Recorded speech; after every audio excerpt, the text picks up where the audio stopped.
Kalau Nabi Muhammad SAW tidak pernah lakukan maulid, kenapa Anda lakukan? Apa maunya gitu loh. Tanya coba, pasti mereka bilang Nabi nggak pernah lakukan, para sahabat tidak pernah lakukan. Sampai saya pernah berkata kepada beberapa teman yang sudah sampai pada maaf level ustadz-ustadz kiai-kiai yang mereka masukkan, saya bilang, akhi, tolong datangkan kepada saya satu saja pendapat, tidak usah dari para sahabat, tidak usah dari para tabiin, 4 orang imam saja, Imam Ahmad, Imam Malik, Imam Syafi'i, Imam Abu Hanifah, ada nggak satu saja statement mereka yang suruh buat maulid? Coba datangkan kepada saya. Tidak pernah ada, satu pun tidak ada statement mereka. Dan itu muncul justru setelah mereka meninggal.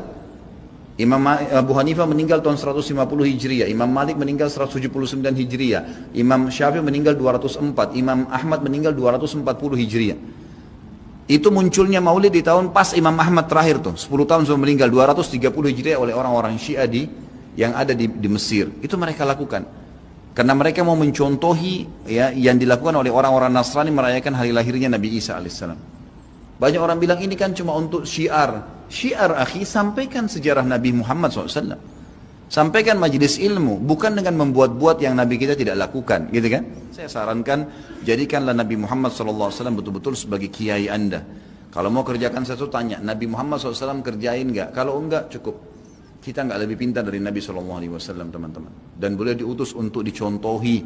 Yang diperintahkan saja sudah padat, sudah banyak. Untuk apa buat-buat lagi?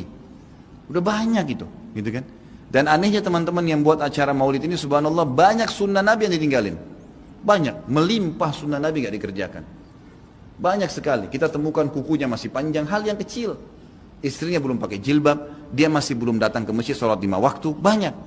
Rame-ramein aja pada saat acara itu saja, itu pun tidak ngerti apa itu acara.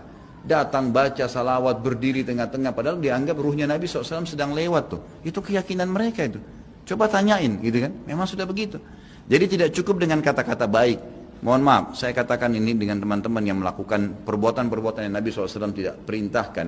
Anda sama saja sedang mengatakan, maaf Rasulullah, saya lebih ngerti daripada Anda. Nabi SAW tidak perintahin kita kerjain, jadi kita lebih ngerti dong dari Nabi. Gitu kan? Padahal kita disuruh menjadikan Nabi Muhammad SAW sebagai suri tauladan. Yang disuruh saja, jangan tambah-tambah, cukup. Dan yang tidak dicontohkan sama, jangan juga dilakukan. Karena Nabi SAW bukan orang yang tidak tahu, orang yang tahu. Semua dipandu kan? Berarti di sini masuk dalam mengerjakan apa yang diperintahkan, meninggalkan apa yang dilarang dan yang tidak dicontohkan. Karena di sini dilarang itu bisa Nabi SAW larang atau Nabi SAW sengaja tidak lakukan untuk menunjukkan kalau itu tidak boleh. Kan seperti itu. Semoga Allah berikan hidayah.